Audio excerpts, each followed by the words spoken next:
Mudah-mudahan karena kita sudah takwa sehingga Ramadan atau saum yang dilakukan oleh kita di bulan Ramadan kemarin, kita tidak hanya mendapatkan lapar dan haus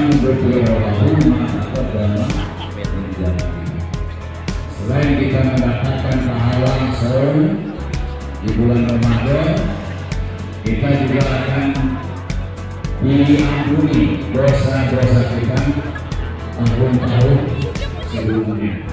Oleh demikian saya berharap kepada saya sendiri, mudah-mudahan ada perubahan keinginan dan ketakwaan kepada saya semuanya, dalam guru staf dan karyawan, para guru, siswa, keluarga.